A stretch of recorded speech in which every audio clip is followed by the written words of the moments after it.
he has an army of people that he puts stuff in there, and they'll watch and listen to it, and I believe him.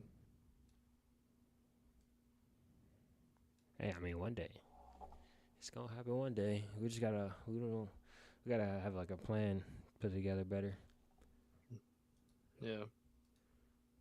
But our shit started, so Yep. I just Oh, want to. it's pulling up UFC best wrestlers tier list for YouTube. Yeah, it's just saying that right now. Yeah, For some I guess. reason, Okay. should I be saying it's just gonna be saying that for now.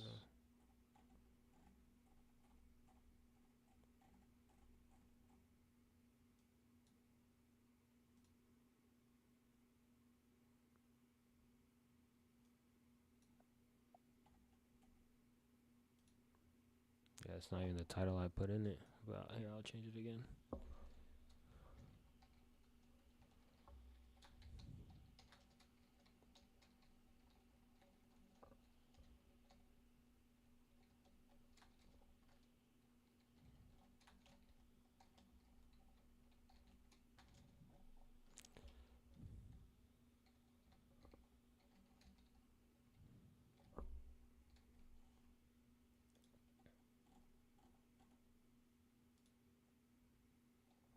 All right, but I changed the name on YouTube. Hopefully.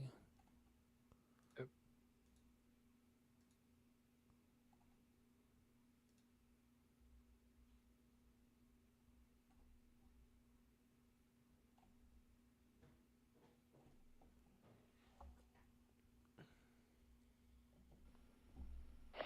I don't know how to make a PDF. That was way more disrespectful to me. Stand your base. Stand your base. The space is your space, yeah? Go ahead. Get up! You got this. Get up! Get up! That's my favorite. That's my favorite meme, probably besides the Kanye one. The Kanye is funny and the best one in like full video. He was a marauder.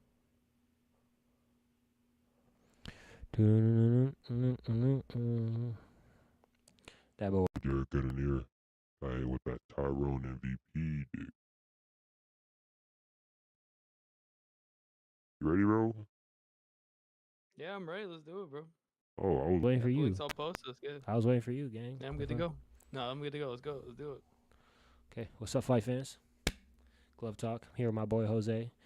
Going over the China card reactions here. The Johnny Walker versus the Zhang fight, which, ended in a disappointing. I can't support the Chinese fighters anymore after that card. I'm sorry.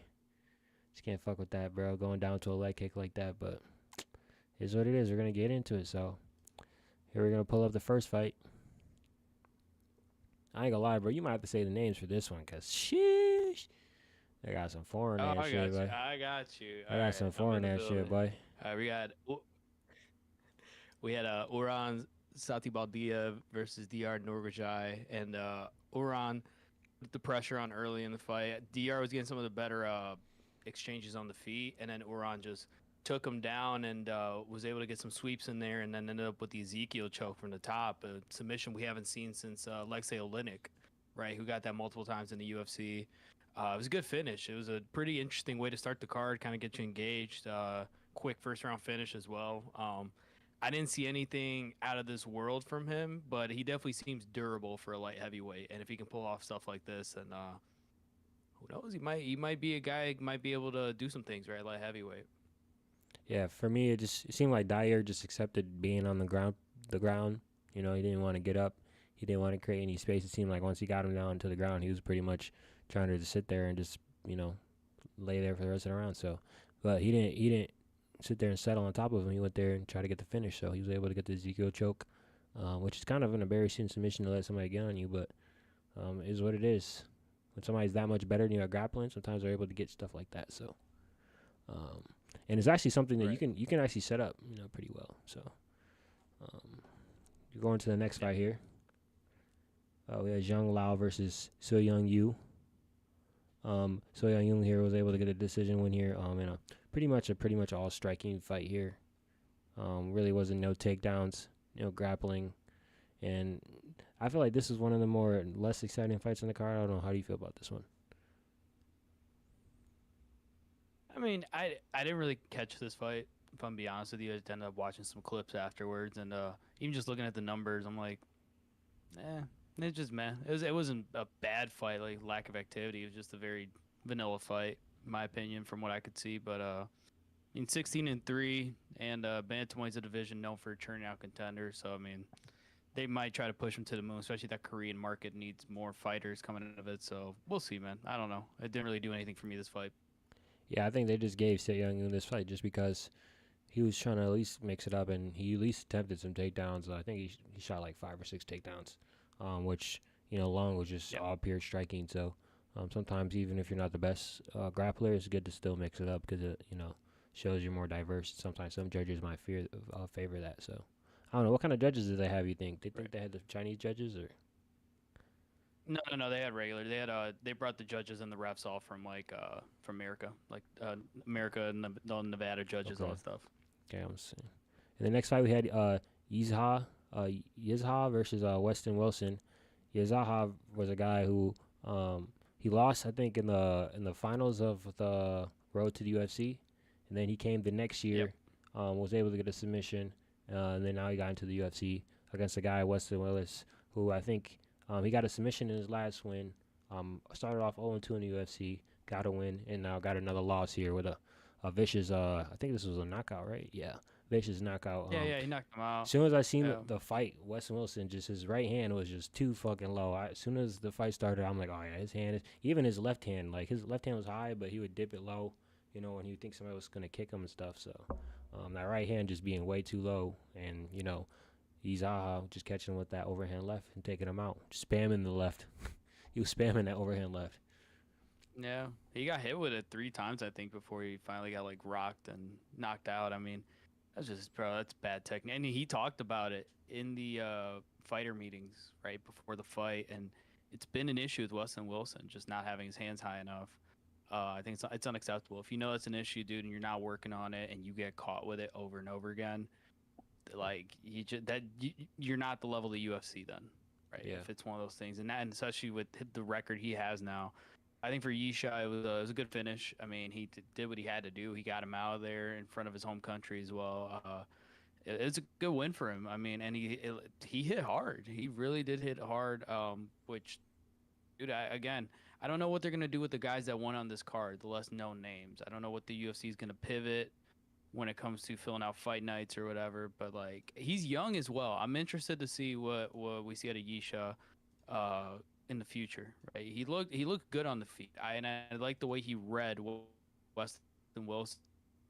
Sometimes you'll get one move on a guy and then you don't go back to it, and he's like, I'm just gonna keep spamming his left hand until he decides to put his hand up, and if he does, I'm just knocking him out. So I think it was good fight for him. Yeah.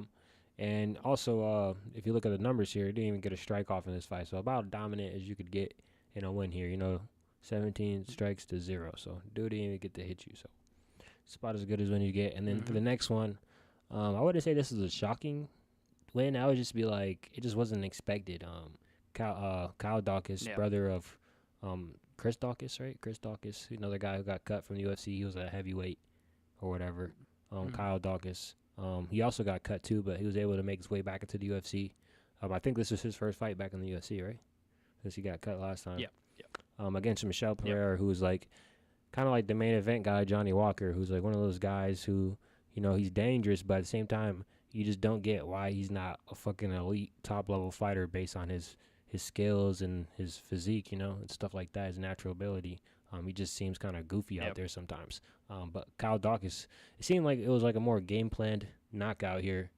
He was able just to stay in the pocket and duck in and catch him and be able to knock him out. And Michelle Pereira, another guy like the main event guy, Johnny Walker, who is kind of weird, who can get kind of chinny at times. So good win from Kyle Dawkins, and to get back into the UFC is a great way to do it. And this is another fight, 2 strikes to 7. So I ain't gonna lie, Michelle Pereira, I think the first body kick he threw, he could have finished Dawkins with it, because that first body kick he threw was fucking vicious, bro. I'm not gonna lie.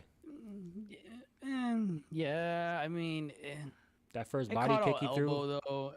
Nah, that shit. Yeah, it caught all elbow. And nah, he didn't catch all elbow. He had him leaning with it, bro. Nah. He had him No, leaning he with it, didn't hit bro. body. He caught an elbow. He caught an elbow with that one. Because what happened was he threw the body kick, caught out elbow, and Dawkins kind of stepped forward. That's why Pereira was going side to side, like while moving backwards, and that's why he ended up getting knocked out. And this is something I'm going to say ad nauseum on this channel, because it's one of my pet peeves when it comes to MMA. When you exit exchanges with your chin held high, you're going to get knocked out. It's simple as that. And for guys that have been fighting, and Michel Pereira is almost 50 fights deep into his career, why are you exiting with your chin held high? Like Kyle Dawkins literally just threw his hand out there and clipped him. That's all he had to do, right? That's going to happen every time. We've seen it now with bigger names as well, with like Volkanovski, where when guys exit with their chin high, that's the problem, And I think Pereira, he was looking for an opening, but he was so caught up in just doing the side to side, the hands and it's like, all right, bro, you can hand fight if you're actually fighting. There's no point in hand fighting if there's no feints to it. He wasn't throwing feints. He was literally just bobbing, bobbing, bobbing. All right, you have to throw something. And that if you're exiting an exchange, you can't exit naked either, in my opinion, unless you're an MVP or an Adesanya, which even Adesanya, that's kind of going down the hill too. You can't exit exchanges naked. You got to dip your head and throw something as you're leaving, whether it's with your feet or with your hands, because you're going to get knocked out. It's a good win for Kyle Dawkins. I don't put much stock into it because, again, it is Michel Pereira. He's just Michel Pereira. There's just no way to describe him. It's not really a factor. Um, Beating a guy like that, in my opinion. The But I only mean, way it's a good win. the only Coming way to to the describe UFC. him would be to say Johnny Walker, Yeah, middleweight Johnny Walker. I honestly, yeah, yeah. I think Johnny Walker had a better run than Michel Pereira at his peak, but I get what you're saying. I agree. It's a good win for Kyle Dawkins. It's not shocking, but I know they won't cut Michel Pereira, so it is what it is, I guess. Yeah, your shit's a little delayed now. Your camera. Yeah, Oh gosh. Oh no, it's good now. We're good. All right. The next fight we had Rong Zhu versus Austin Herbert. Um, I feel like Rong Zhu here, he won the fight just based off the fact that he just had more power and he was willing, to be able to stand in the middle and throw. Yeah. I feel like when Austin Herbert had him going backwards, he was actually winning the fight. I don't think Rong Zhu was that good fighting backwards. I just feel like he was good going forward and standing there in the middle and standing his base, as Conor McGregor would say. But Austin Herbert, he was faking those single legs. Sometimes you got to go a little bit more serious and commit more to those single leg takedowns attempts so that he's actually thinking about it, because he's just faking it and just not even committing to it at all. So he's just throwing stuff out there just to be active, getting himself more tired. But I like Austin Herbert's teeps. He had some good teeps in the fight. So I just think Rong Zhang just had stronger power, hooks, uppercuts. Had better hands in this fight, so he was able to get the decision win. Yeah, I think Austin Hubbard, like, he didn't fight a bad fight. I don't think so. I think it was just like Ron Juju was just stronger. Like every time Hubbard took him down, Ron Juju just got right back up. Every time they threw strikes, Hubbard was landing, but Ron Juju was just landing way harder. And I think that's what won him the fight, is just the fact that he was a tad bit more active than Austin Hubbard with the striking and just hit harder, right? And that's all it is damage, right? And I think for Austin Hubbard, it's like, again, he's 33. I don't know how much more he can develop, right? But when it comes to power and stuff like that, that's just one of those ones where you just fought a better guy, right? You got to look at it. And yes, there was stuff he could have done better, whether it's with the single legs or also the grappling once he took the fight to the ground and keeping it on the ground. But for Rong Ju, I mean, he hit hard. He hit super hard. He stayed active, got back up. It wasn't a dominating win by any stretch of the imagination, but he definitely did win the fight, So it was good for the purpose of the card. Again, doesn't do anything for the future of the division or anything like that, but it was a fun fight to watch. I enjoyed it. Yeah, and then we're going into probably one of the fights that most people were looking forward to on this card.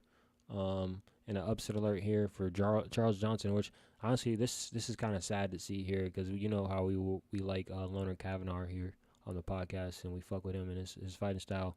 He looked like a fucking world beater to start the fight. I don't know what happened. It looked like he got tired after like the grappling exchanges. After he shot the couple guillotines, seemed like he kind of got tired after those guillotine exchanges.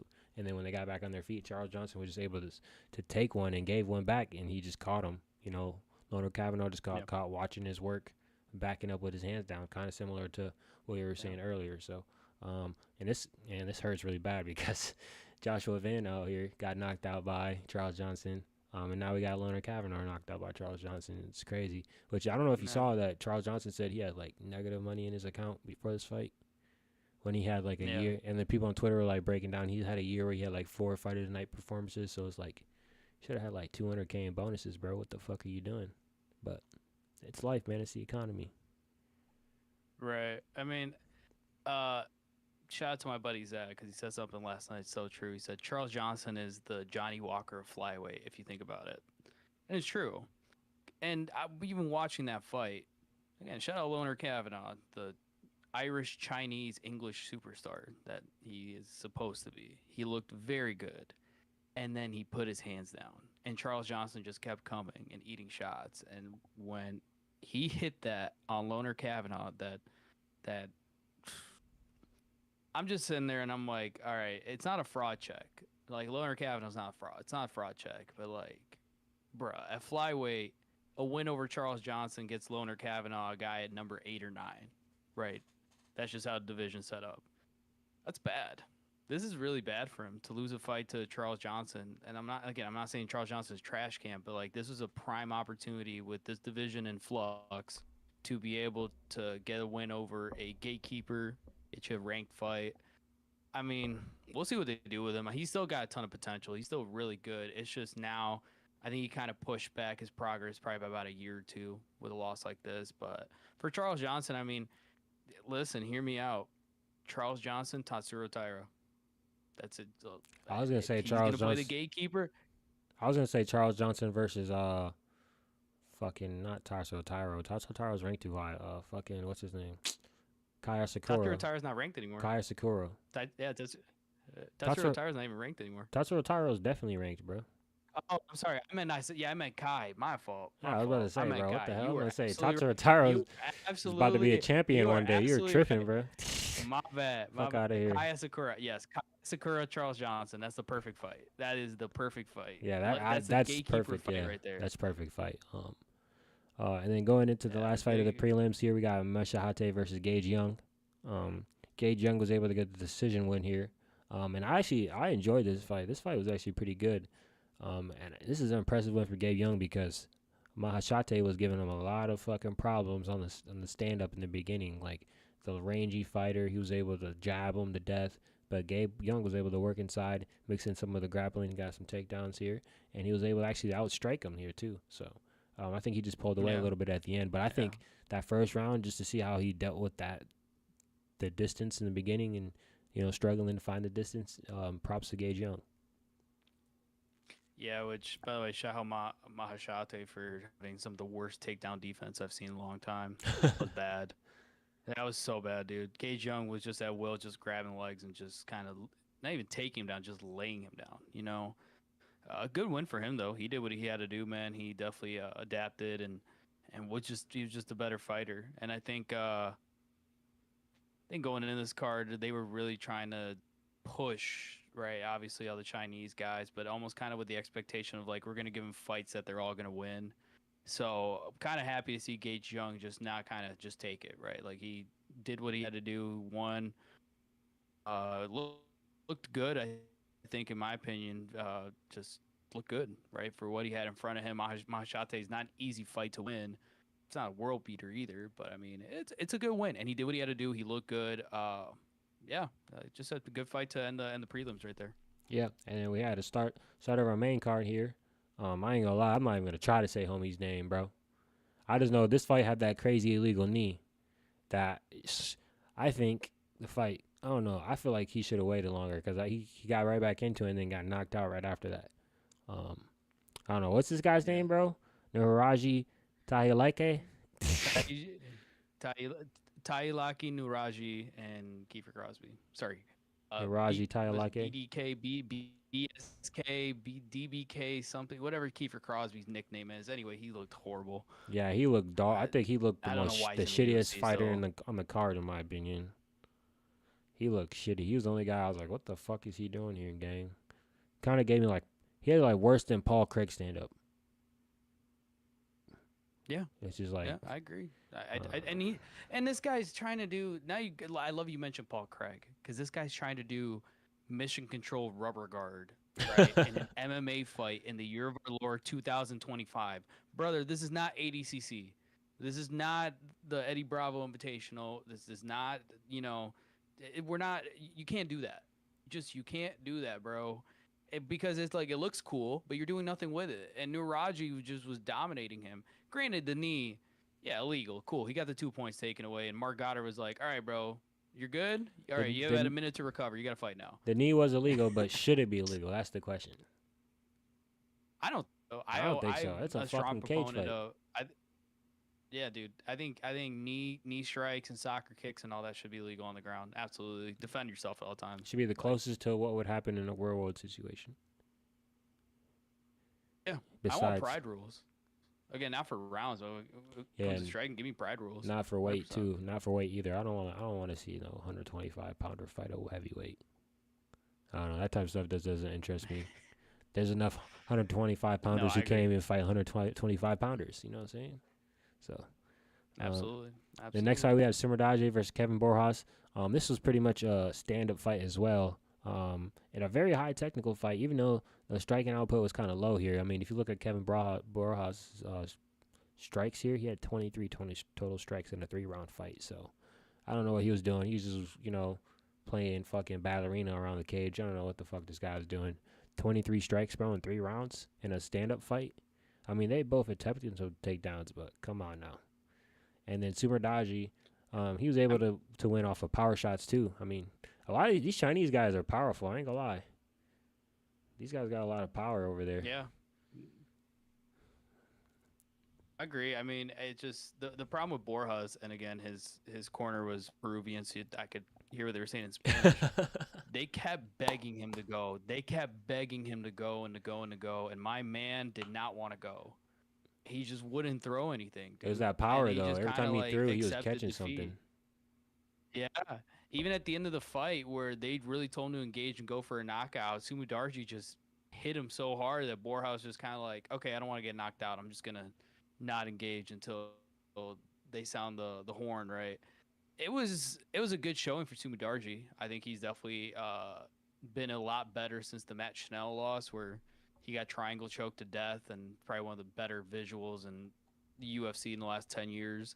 I don't know, man. I mean, it was a good win for Sumudarji, but Kevin Borjas, a guy that just came in with so much hype from the regional scene, especially in the Latin American market that they're really trying to expand, right? With guys like Riovitz and Bahamondes and stuff like that, right? I think Zell Huber and shit.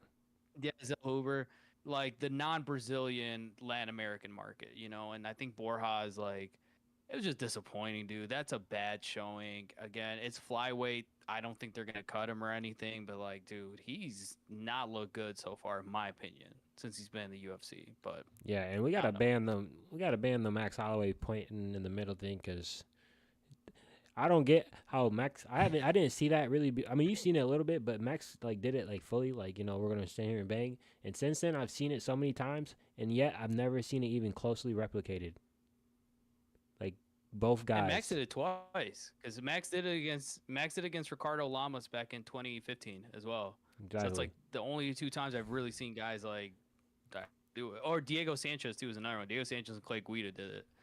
But guys don't really do it because they're just like, I want to make it to the end of the fight, or if I'm up on the scorecards, it's like, come on, man. Don't point then. They don't want to get half the paycheck. And then going into the next fight, we got yeah. our once favorite heavyweight knockout artist, Sergey Pavlovich, turning into a point fighter. I guess Waldo Cortez Acosta, which I will say this was a good win though, because Acosta in the beginning he looked sharp. He looked like he was good on the back foot and with his jab, but Sergey was able to just put the pressure and power on him. He started wearing him down. I feel like Costa just getting away from this fight without getting knocked out. Points to him because it seemed pretty bad there at the end of the second round, going into the third round. So. But what happened to Sergey, man? He just turned into a freaking point fighter, bro, after he got fucked up by Volkov and Tom Aspinall. What happened, bro? I think, well, first off, fun fact, Waldo Cortez Acosta has 10 kids. So, Charles Johnson, eat your heart out. Right, he looked like he got 10 kids. Hey, man, he's Dominican, bro. No, but I'll tell you, Sergey Pavlovich, I was impressed by him. A lot of people will be like, "Oh, but he didn't get a knockout." It's like, yeah, but he fought a good fight for 3 rounds. He didn't overextend. He didn't push too hard either. He just fought his fight. He adapted. He feinted takedowns. He looked better than Waldo Cortez Acosta. Obviously, Acosta looked good in the first round, but Pavlovich did it in a way where he was able to read him and not take too much damage. And then as soon as he got a read on him, got his timing down. Leg kicks were nasty on Acosta as well. He was able to get the better strikes, and he was chaining like 2-3 punch combinations, but then not overextending, looking for a kill shot, right? Which is, I think, a big problem that Pavlovich had with Volkov and Aspinall, where he just kind of was overextending and trying to headhunt the knockout. And I think this will serve him well. It showed me Pavlovich can fight a 3-round fight. It showed me he can definitely threaten the takedown, right, or at least be able to feint it in with his striking. And I think it just opens the door for him now at heavyweight, right at the top of heavyweight. To okay, now we got some fights that I trust Sergey Pavlovich to not go in there and just get knocked out. So it's a good win for him. And I think for Waldo Cortez Acosta, he's only 14-2, same age as Pavlovich. I think he's going to continue to get better.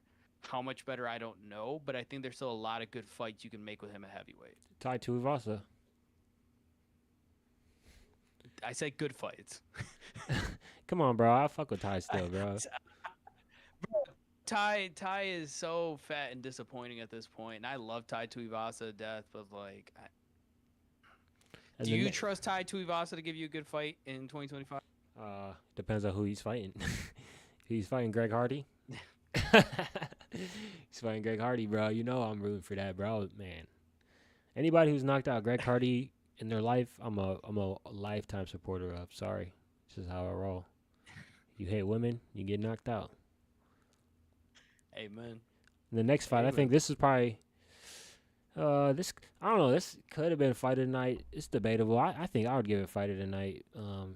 I mean, if that Charles Johnson Kavanaugh fight would have went like to the third round, that could have been fight of the night. But I think this might have been fight of the night. And I was texting you too during it. Brian Ortega doing his typical Brian Ortega things, coming back into the fight. In a fight where he's just getting destroyed. He's just getting destroyed the first couple rounds, and somehow he just keeps bringing it. And I texted you this too. I think Brian Ortega's got the most heart in the game, but he still lost to, not a bad guy. He lost to Sterling here, former champ at bantamweight, and a guy who's on the short list to probably get a title shot here at featherweight here soon. So maybe one fight away, maybe two.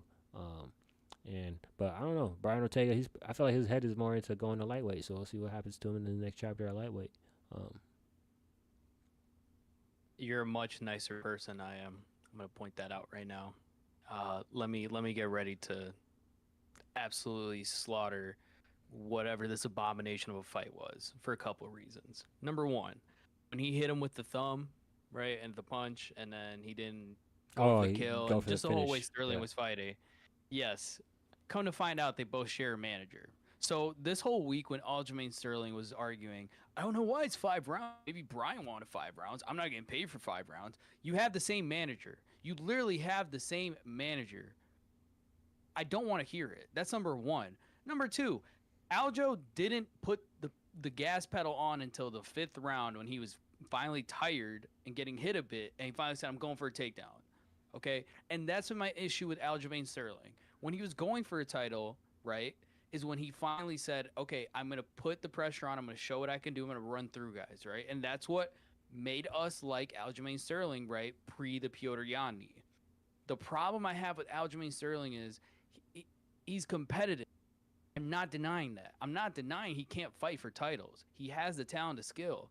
But there's just times where that killer instinct isn't there anymore, where he kind of just zombie walks in the fight. Like, dude, the first 3 rounds of the fight, if he's fighting Yair Rodriguez, which is probably going to be his next fight if you're looking at the way the fights are booked now at 145, right, in the rankings, probably going to be his next fight is going to be Yair, which it's going to piss them both off. They think they deserve a title shot, both of them. Cool, fight each other.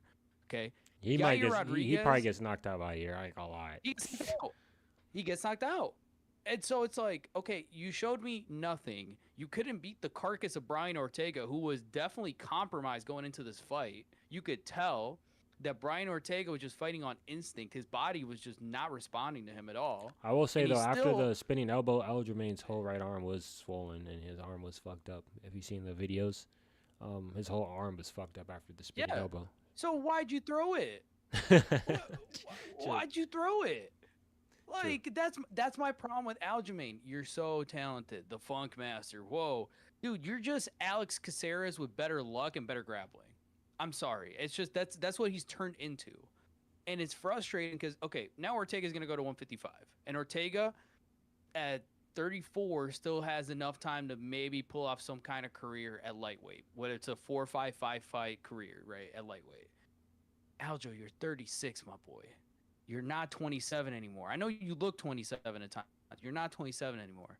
What are you doing? Like, dude, that 5th round when he put his hands down and just kept running around the whole cage, running around the cage, and then he had to get stopped by the ref and told to engage for timidity, right? That's part of the unified rules. Yair Rodriguez isn't letting you run around the cage, okay? Volkanovski's not letting you run around the cage. Diego Lopez isn't letting you run around the cage, right? Lerone Murphy's not letting you run around the cage. What are you doing? My only problem Like, is and it's he Ortega. he fought so good against Mozart. I just don't get what the fuck he did this fight. Like I don't get how does a Brian Ortega with a death, almost dying on a weight cut, doesn't want to be in the division, coming off of getting knocked out the fuck out by Diego Lopez, like look better than you starting the end of the rounds. I just don't get that, bro. And they let you cut less weight. You were able to keep more of your weight, which by the way, shout out the idiots that were like, oh, Aljamain Sterling gets to fight his walk around weight. You think Aljamain Sterling walks around at 155? Aljamain Sterling walks around at 180, 185. Aljamain Sterling used to cut like 40 pounds when he was fighting at bantamweight, okay? So this was an advantage for Aljamain. Everybody's like, well, Ortega, now he gets to keep the weight. Dude, Ortega's the smaller guy. Okay. Yeah, he Everything was in Aljamain's favor. what did they weigh in at? What 160 something? 153. 153 is what they got. Yeah, to weigh 153. in at, right? So Which was yeah, Ortega's not a lightweight, bro. He needs to stay at featherweight because he looked fucking really small. But that's the thing. I think Ortega has to go up to lightweight though. He just has to. If you can't make the weight, you got to go up. If you got to take time off, which he already did, that's the other part, to put the muscle on. That's what Ortega took time off for. We were told is he took time off. He hadn't fought in a year to put on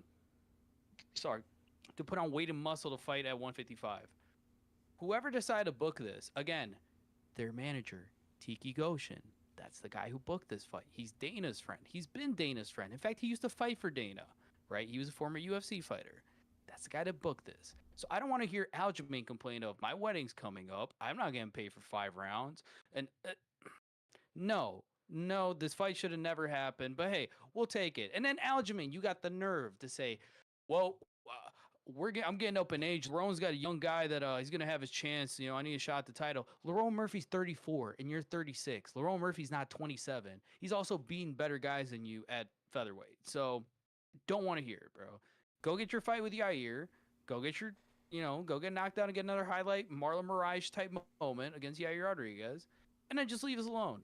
I'm done with him. I can't deal with it. You're never gonna be Marab, ever. It's just, that's done. That's gone, bro. So anyway. Yeah, fuck Aljo, bro. You beat one of my favorite fighters, TJ Dillashaw. Fuck you, bitch. And Peter Yan. He beat 2 of my favorite fighters. Fuck you. Fuck. He beat TJ. Nah, fuck that. I love that he beat TJ, bro. Going into the man was on EPO for 2 years and came to the fight with a compromised shoulder. Like, no, dude. TJ deserved to lose. TJ deserved to get knocked out that fight. And then we're going into the main. I guess we have to talk about this. The main event card. The main fight of the card, which.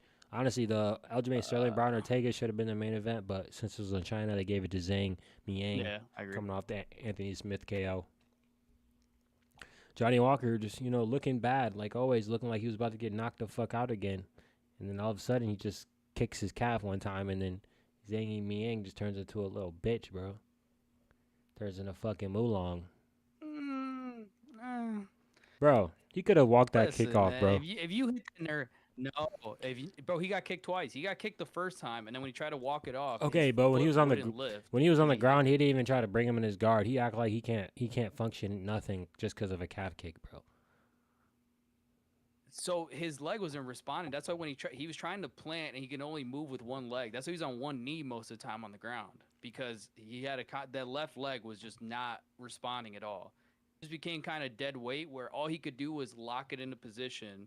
that 90-degree angle with the knee right here because it just wasn't responding. That was the first problem. When Johnny kicked him the first time, he moved backwards, but his left leg stayed in place. Then he got kicked again and fell, which and is the frustrating part. Zhang Mingyang was winning the fight the entire time until that kick. He was looking And like a good probably gonna prospect. beat Johnny Walker. He's looking like a really good Yeah. prospect, bro. I don't know. And now I don't again, know. because he used to train at Extreme Couture, and now Johnny trains there, and so they're gonna take credit and be like, "We saw that in the game plan. This, that, whatever. Johnny Walker's back." Like, what did he show you this fight? He showed me nothing. He showed me he knows how to get lucky, bro. Yeah, and then he did the worm again. Whoa, my gosh, wow. Yeah, you can't fight like you're scared for your whole life, the whole fight, and then land a calf kick, win, and then think I'm gonna be like, all right, yep, Johnny Walker. Nope, I'm off that train, bro. I've been off the Johnny Walker train since he got slept by Jamal Hill, bro. Like, it's been done since then. He's got in the freaking amateur scene, he's got crazy. He's been knocked out by regular schmegulars, bro. Like, he's not that good, which is so weird because if you look at his skill set, the tools he has, and his physical ability, he should be a fucking champ. He should be the guy. Him and fucking Michelle Pereira, they should be fucking demons, bro. You should be scared to fight them. They should be Alex Pereira, but they're just not. And honestly, they're more athletic than Alex Pereira is. Which is crazy because they're probably more explosive, but I don't know what it is, his bro. His brother's better than them. Yeah, his brother's better than him. Let's just put his that fat brother's better than him, which is crazy. But I don't know. What would you rate this card, 1 through 10? For it being at 3 a.m. and everything in consideration, it's a 6. It's probably one of the better fight night cards we've gotten this year. If we're being honest, the fight night cards have been absolutely horrible this year. So I'd say above average. It was 6. Yeah, bro. The fight night cards are legit fucking dog shit. I hope that shit gets better with the new deal. Which honestly, give ESPN the shit cards. Fuck ESPN, bro. They don't deserve any good cards. Fuck ESPN Plus. That shit's the worst fucking app I've ever used in my life. How are you the #1 sports broadcasting company, and your app and your website interface has been the same for like 20 years, and it's fucking dog shit? I don't get it, but here's what it is. And backed by Disney. Another thing I want to talk to you about was the whole Rampage Jackson's son thing. I don't know if you saw that. Did you see that? Oh, yeah, dude. Rampage Jackson's son went to a fake wrestler event, and the dude, like, trolled him, and then he got mad, so then he went in the cage and just completely fucked him up, bro. Yeah, so he's at a pro. So here's what happened. So it was a work. So in wrestling, a work means that it's something that looks real, and we sell it to the crowd that it's real, but it really is just both guys are in on it. So he was supposed to get hit with the beer can by the guy, and then go into the ring and just like lightly slam the guy, and then they were gonna break up them fighting and just kind of play on the fact that like, he got hit with a beer can, right? So we're gonna have him come out the crowd and fight him. So it turns out Rampage's son, in Rampage's words, that just had a concussion a couple days ago, and again. The dude did hit him with a nice spinning wheel kick. It's in the. But basically, he went in there, picked the guy up, slammed him on his neck, and then absolutely just kept hitting him and hitting him and hitting him with clean blows to the head for about 20 seconds before people finally started breaking it up. And you could see that Rampage's son like saw red. And now Rampage was actually on stream when this happened. Now he says he's got bail money for his son. Now he put an apology out to Kick and to Knox, which is the promotion. And now they say the guy's awake and alert. Listen, your son is 25, bro, and you've raised him to be an absolute, like, just emotionally uncontrollable human being. We've seen on the streams with him and his son. Again, I'm not saying I saw this coming specifically, but I'm also not shocked. And I'm not shocked at Rampage's reaction, how it went from, ain't nobody gonna do nothing to my son, I'm gonna bail him out, to, we apologize. My only focus right now is on the recovery of Mr. Smith. And come on, man. It was just stupid. All I gotta say is you better have a good Jewish lawyer, boy. It's Rampage. You gotta have that Jew lawyer, boy. Let's go into who you think Aljamain and Brian Ortega should fight. let's talk about who we think Ortega should fight. Aljo should fight. Sergey, and I think that's about it. Everybody else, we don't give a fuck about that much. Let's see. Hey, So, Waldo. I want to see Waldo. I want to see what we can do. oh with yeah, Waldo too. So let's first start with Aljo. What division? That's fucking featherweight. No, he's at featherweight. Yeah. Okay. So we got Mozart Yeah, 1, featherweight. Diego 2, Yair. Yeah, I think Yair's the only fight to make. Or Arnold Allen. He was supposed to fight Arnold Allen. What happened? Like, Arnold Allen must be hurt because he hasn't fought since the Max fight, right? I think. Or Giga, since the Giga No, fight. he had a fight. He fought after Giga. that. Yeah, Giga. Yeah, the Giga fight. That fight was fucking dog I think shit. I think he was injured. I mean, I'd say, yeah. Well, okay. So Josh Emmett and Yusuf Zalal just got booked. That's fucking disgusting, bro. Not that means anything. That's fucking disgusting. Yeah. Honestly, I hope Josh Emmett sleeps Yusuf Zalal. I hope he can't. I hope he can't pull a Lerone Murphy. I hope he can't, please. And I think it's on one of the pay-per-views. I don't think it's a fight night card either. I don't know why I don't like Yusuf Zalal, bro. I really don't know. I just don't like that motherfucker, bro. He thinks just because he survived against Ilya that he's good, bro. Like, yeah, Yusuf Zalal and Yusuf Sadiq are, I can't do it. Not for me. But I'd say, yeah, Yair is probably the only fight to make. It's the fight you have to make. Which I still remember Yair against Pitbull. Sean Shelby promised me that when I win this fight, I get number one. I fight the champion. Yeah, Yair. Sorry to tell you, bro, yeah, you already got handed No that bueno. interim championship, bro. Well, how many more handouts do you fucking want, bro? Holy shit. And also the title shot you did get, Volk literally picked you up like a child, laid you down in the crib, and then destroyed you. So I mean, oh, that's the guy that's champion now. And then when you said that, all the fans went on Twitter and said, I think "We that don't fight's wanna completely see that different, though. fight." I want to see that fight now. I think Yair fucks him up now. I ain't gonna lie. You know I just don't something? think Yair deserves it. You know. Yeah. He lost against Brian Ortega before the Pitbull fight. Yeah. People forget Yeah, about that. He really lost to yeah, Brian yeah. Ortega before the Pitbull fight. So it's like, what the fuck? Which is why you got to give it to Lerone Murphy. Like, he's just fought better guys. Diego Lopez fought better, including Volk. He survived Volk. He did something Yair couldn't do, and he knocked down Volk. Yeah, as we're not well. even So, I mean, talking about if Gene Silva knocks out or beats Diego Lopez. We're not even. He goes straight to the. You title. might, bro. If Gene Silva knocks out or beats Diego Lopez convincingly, right? You gotta put John Lopez up there. I'm sorry, John Silva up there against one of these top names as like a number one contender. Like, I think he gets the title shot. Yeah, I think Diego Lopez Yair- is the top contender fight. What do you mean? Diego Lopez is Yeah. ranked number 2. Movsar. I think Movsar is probably a little higher than. I think Mozart gets the title Just shot after that. I mean, Mozart's probably Well, gonna he's fight for the title. too. Well, that's the thing. So you got Lerone Volk, right? Yeah. I think Diego's fighting. here's the tough Diego's fighting. Yeah. Gene Silva, and then Yeah, they're gonna yeah, have Yair also- and Yair and Sterling fight. so. Yeah. Yair has two options here. Yeah. Do you want to get ragdolled by Vloev, or do you want to take the Aljamain fight and then have to wait for another one? Yeah, I mean, I'd take the Aljo one. I mean, you're gonna have to deal with the same problem, but at least Aljo you can knock out.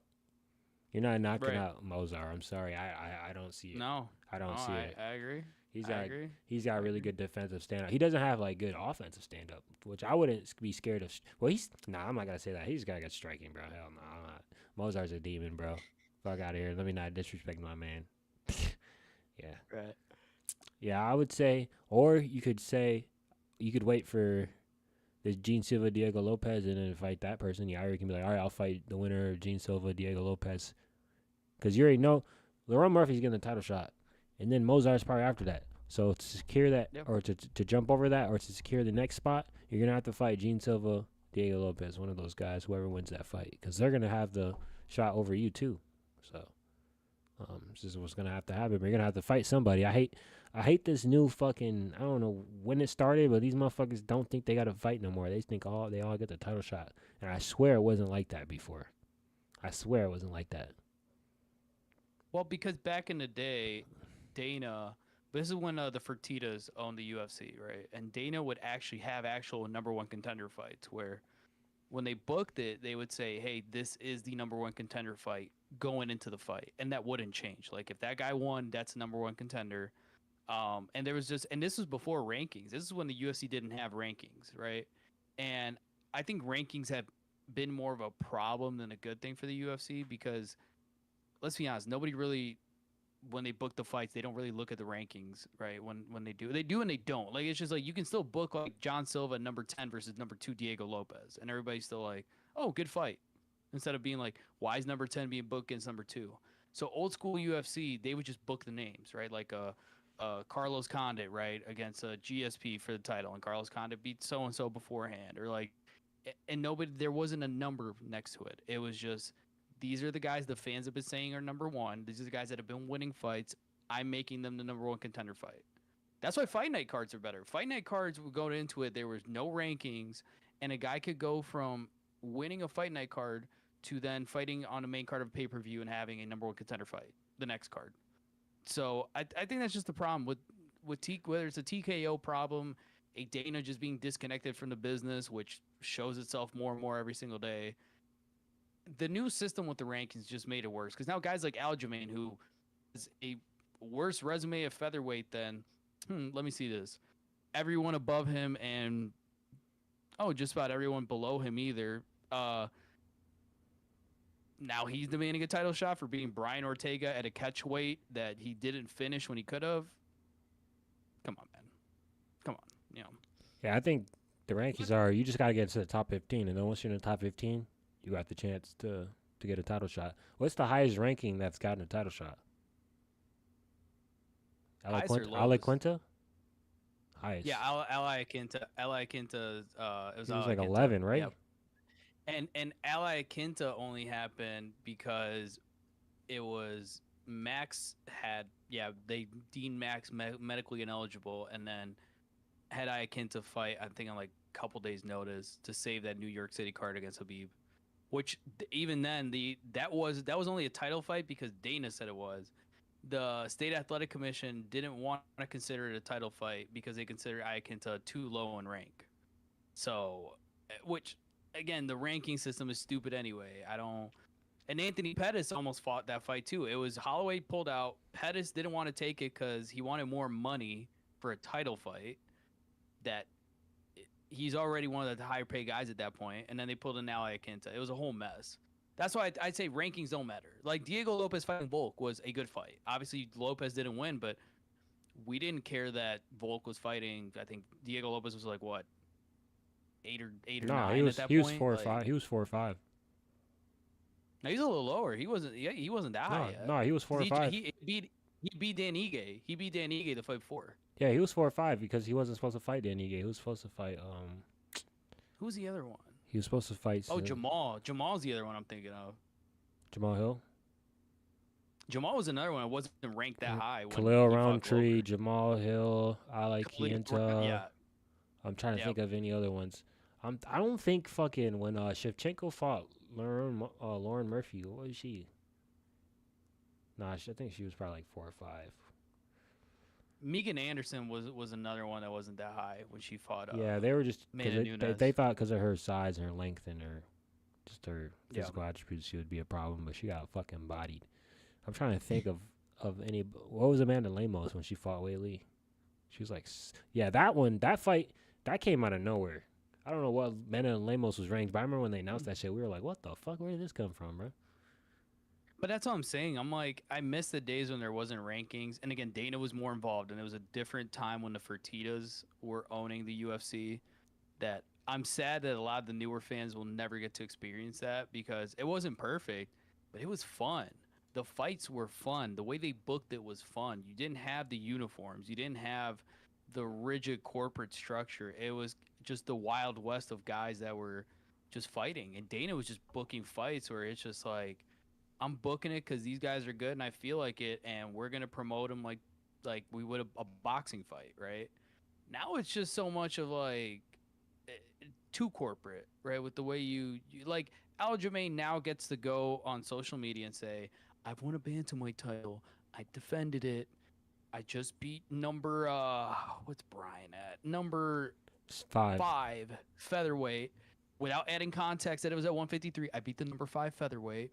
I lost to the number 1 featherweight in a competitive fight. I deserve a title shot. And there will probably be some casuals out there that will be like, man, he makes a good point. And I'm like, Some FBAs out there. yeah, and it's like, you need context. You need context. This is MMA. I can't just look at numbers and know how a fight went. I can get a semblance of it. But until you get to see it and watch it and understand who these guys are, how the fight went down, what happened, what was the context of like why this guy's ranked this number, why did what we were just talking about, why did this title fight happen, why was this guy so low when he fought and came out of nowhere? That's the problem with MMA.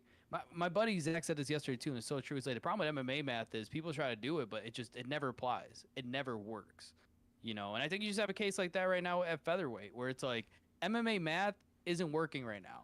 Lerone Murphy's probably the hottest guy that's not the champion at featherweight, especially coming off that spinning knockout against Aaron Pico, which blew up the internet. You got to put him there. You have to. He's beating everyone. He's undefeated. That's the guy to book. And Volkanovski sees the same thing we see. Hey, I'm 37 or 36, right? This is my moneymaker fight right here. Yair's not going to make me money. And also, Volk doesn't want to fight in Mexico, which I understand completely. You can book Lerone and Volk in either Australia or Oh yeah, they're gonna be in because Australia. They're gonna be underneath that JDM Islam for sure. and because Lerone is English, that market also applies to Australia as well in a lot of ways. That's a perfect fight to book right there. You know, you can't just look at it and say MMA math, give me a fight. Like you're number 7, Aljo. Like I could Come on. also see him Anyway, double booking the Australians on the Saudi Arabia card too, because I don't think Hamzat's gonna be on that card because they booked Fluffy RDR. You know. yeah. So, and Sean Sean Strick, got suspended. Sean Now he Strick, want- yeah. now- So, Now he wants to fight a streamer, which and that's a not yeah. So I think the Saudi Arabia card's probably gonna. I don't know. They haven't announced it yet, right? So there's some no, events. the Abu Dhabi one. They haven't announced the Abu Dhabi one. I don't think. Say, that's got to be Islam JDM, bro. I can't think of anybody else. Olberg Reyes, what the fuck? They already announced. No, they didn't announce it. They announced Marab and Corey on the. What's the next card? It's not Islam JDM. Oh no, they did. The Abu It's Dhabi card is Aspinall gone, Yeah. which I don't. Yeah. Which Why are you not doing that fight in the UK? What the fuck? you're asking Dana to do logical things. You gotta remember, Dana doesn't run that anymore. That's the problem. in That's the first crazy, place. bro. That would have been fucking huge, bro, in the O2 arena. Put Lerone and Volk on the co-main Of with the, Aspinall gone. I mean, this card they already Aspinall- have a co-main. No, I'm saying- Claim from Nokia. Oh Jesus Christ! All right, my Alexa outside. I don't know. This counts. what I'm They got saying is- Volkov Almeida. Does this count as a co-main? I mean, yeah. The way I was thinking was like book that card in the UK. Obviously, it's already booked, but this is Yeah. like fancy matchmaking. Aspinall gone in the UK with Lerone and Volk. as Well, the I co-main. think this fight was booked before the Lerone, so what it should have did is Aspinall gone and then Patty Armon. That would have been fucking crazy. Yeah, Ankalaev Pereira is the next pay per view because we don't get a pay per view this next month. We had literally all fight nights and then Canelo Crawford. Oh, Noche UFC, which is I mean, technically the pay. I'm not gonna lie, bro. I look at Imavov Barhalio as good as a pay-per-view. I look at Lopez Yeah. Silva as good as a pay-per-view, and Oliveira Fazeev. That's a good fight night. So at What least do we're you- what do getting you good think some about, good fight nights now. So Well, the main event for the last fight night of that month is Carlos Ulberg and Dominic Reyes, which potentially a number 1 contender fight at light heavyweight. If you think about it, it's up there. It's up there. They Ugh. want Carlos Ulberg to fight for the yeah, title. I fuck with Olberg, That's what- but fucking Reyes. Come on, man. I know he's been putting I that work in believe in again, him. but if he fought somebody like Jan Blachowicz, he's going to sleep. I'm sorry. Jan Blachowicz is which, putting by him the to way, sleep. September 6th, that Borjalio Imavov card. Obviously, you got Borjalio Imavov, probably the next number 1 contender, right, for 185. Maybe RDR Fluffy. We don't know yet. Other than that, that card, dude. Modestus Bukakas is fighting Paul Craig. Oh my gosh. Oh yeah, Paul Craig might be able to get a win. Oh, Fareziam, this nigga needs a fucking ranked fighter. Who they got this guy fighting, bro? I'm being dead ass, bro. Ziam is cold, bro. Then he just fuck I up know, Matt I Favola. agree.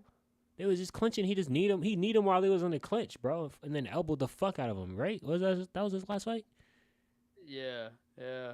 Oh no, his last fight was against Davis. He beat No, Davis. they got He beat Matt Davis. William Gomez. Remember William Gomez from the UFC Paris card? Yeah, William Gomez is good too, bro. He's fighting on that card. Sam Patterson's fighting on that card. Bro, nah. We gotta. Why is Fares Zaram not getting a ranked fight, bro? Yeah, what the fuck? Well, the guy he's fighting isn't too bad either. I think it's just a prospect on prospect fight they're trying to do. He's only lost to fucking Terrence McKinney.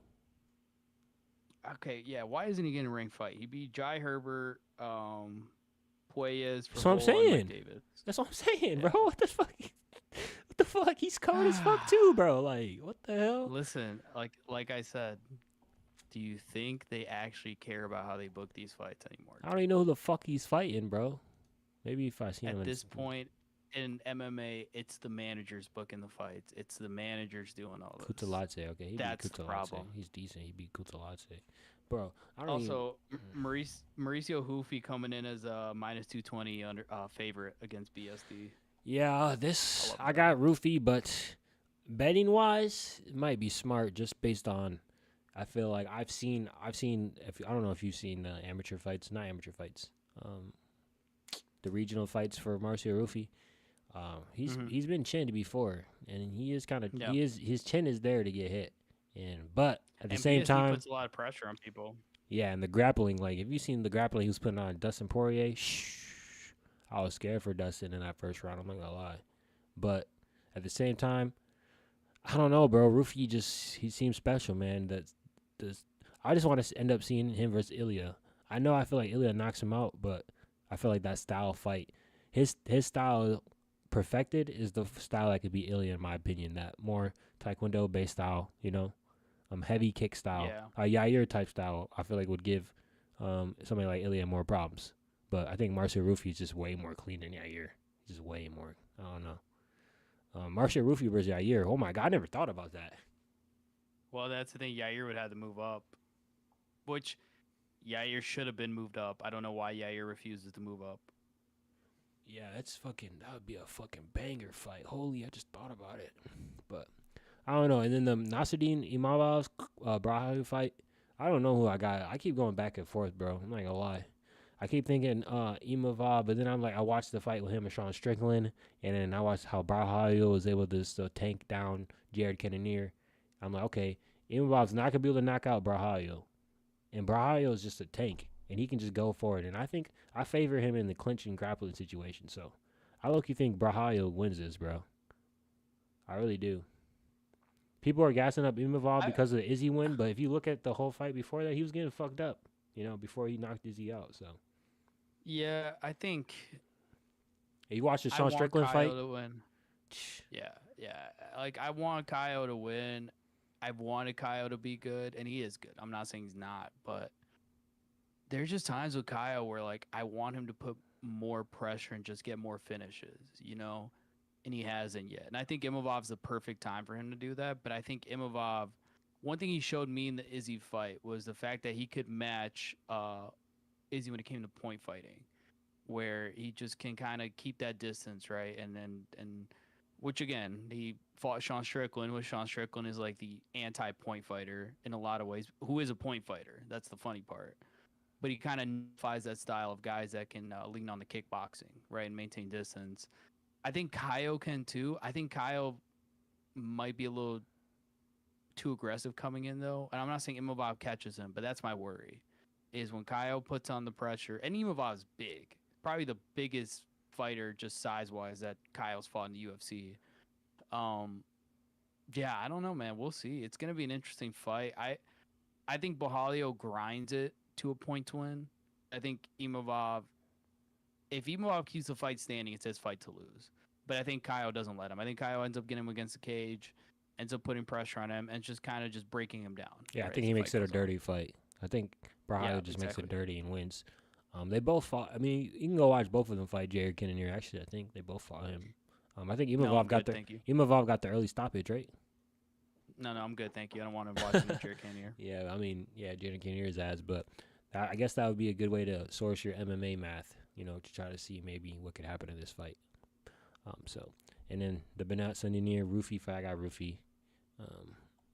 But I wouldn't be surprised. Oh, one thing we got.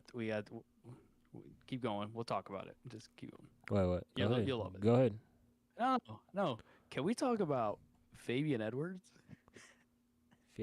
Oh, we talk about Dakota, them showing Dakota after her boyfriend got knocked out.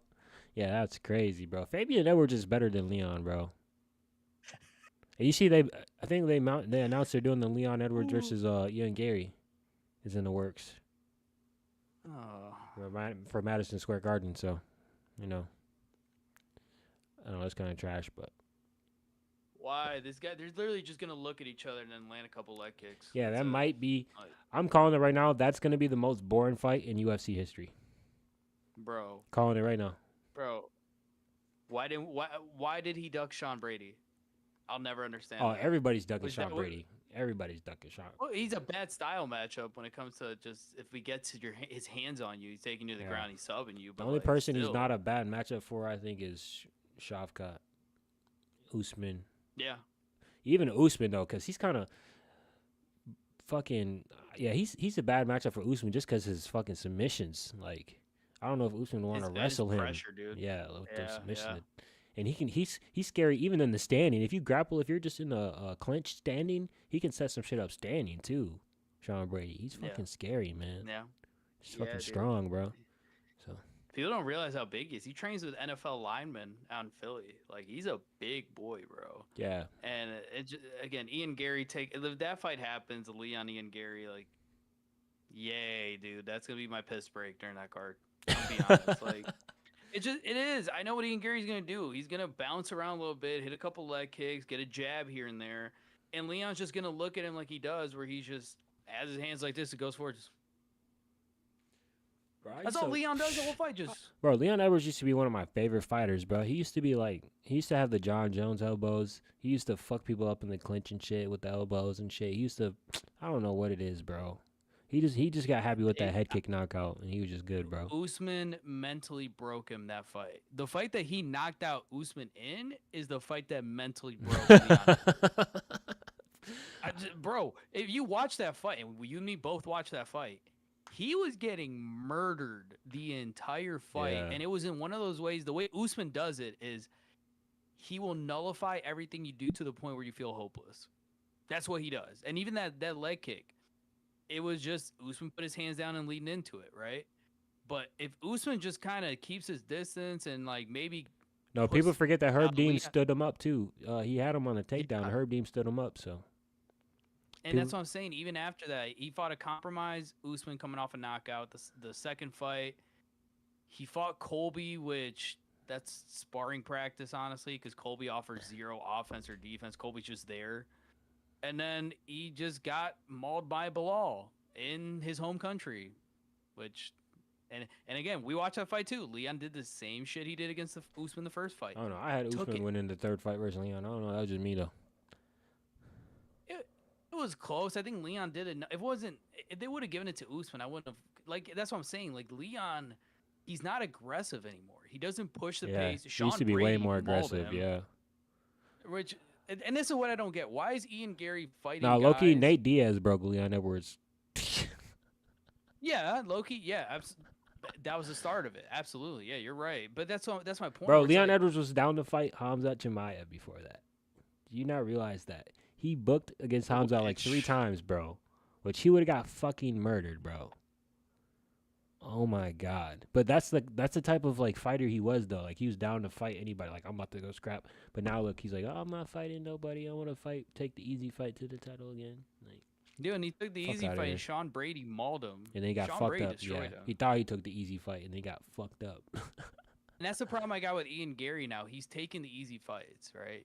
The only non-easy fight he took was Shavkat, but even Shavkat was injured going into that fight, which I'm not saying Ian Gary necessarily knew that, but still. And so now you got him fighting Carlos Pratas on short notice, and Pratas almost finished him. Keep that in mind. Said no to Sean Brady. Now he's fighting Leon Edwards, coming off what is it, 2-3 fight losing streak now? Like, okay, you're not doing yourself any favors when you say I want to fight for the title. You're not. So Yeah, I mean, should have went and fought fucking Sean Brady, and you would have 100% got the title shot. Even if you beat Oh, Leon Edwards, 100%. you probably still won't get the title shot. We still got Usman, we still got Sean Brady, we still got Shavkat, we still got Islam, we still got so many people. So Oh, Islam JDM still has to happen, which yeah, who knows? That might be a and that's trilogy. it's not even Who in the knows? it's not even in the Saudi Arabia card. So we don't even know when the Yeah. fuck that's gonna be, the Madison Square Garden, or So what I'm hearing is that's the one they're shooting for Madison Square Garden. Okay. Is JDM JDM Islam.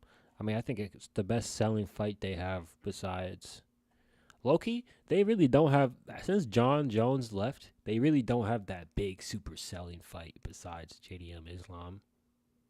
I think DDP Chamaya might have been the best fight they had besides that. Yeah. And that's the problem where I think they wanted to convince Ilya and Islam to fight, but they couldn't, right? So that's why Ilya ended up having to fight Do Bronx for 155.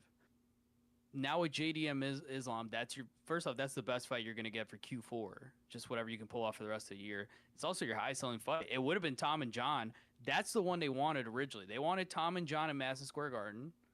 They offered John 32 mil. John said yes, and then 2 days later, John said no. So now it's just been an absolute mess of. I think they would have put Islam JDM in the Abu Dhabi card instead of Aspinall Gone if John would never retired. But now you gotta. I also You gotta think work what you got. Jack was like, hey, I'm the champion. I just beat Bilal at his place. Let me go and fight in Australia for the belt, or at least be neutral territory. You know? Yeah, He's which coming to my can I just say, division.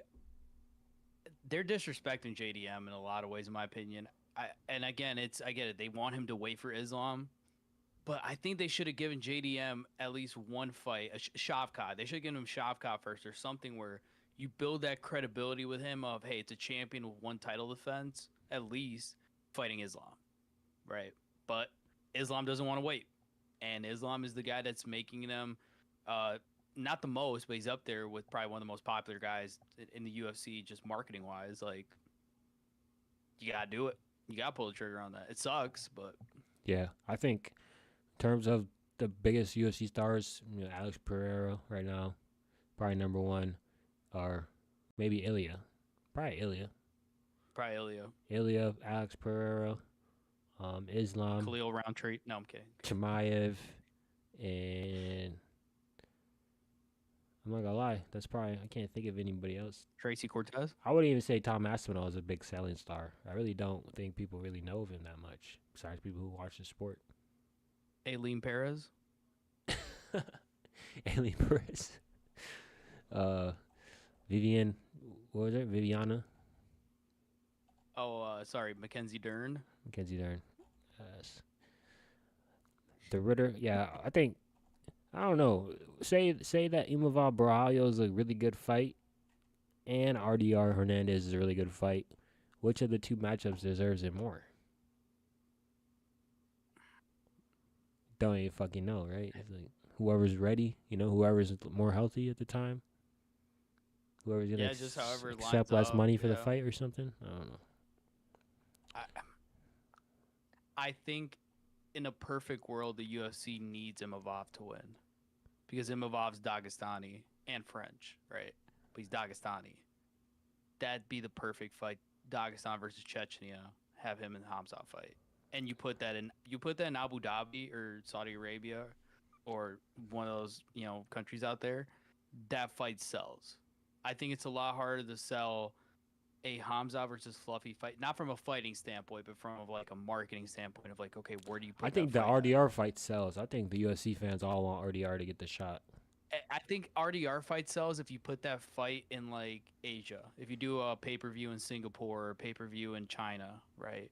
Because RDR fought in one, and he was huge in one, and he was a champion in one. You put him in Hamzat, you then have the Russians and the Chechens and all that flying out to watch him as well.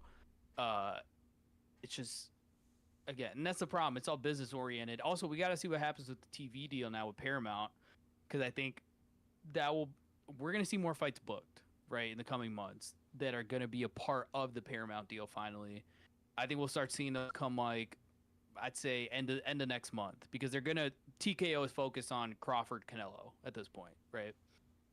Coming into October, they'll finally start announcing like the New Year card and February and this that whatever. I think we're gonna see some fights that I wouldn't say necessarily surprise us, but just the way they're gonna be structured is gonna surprise us, right? But Yeah.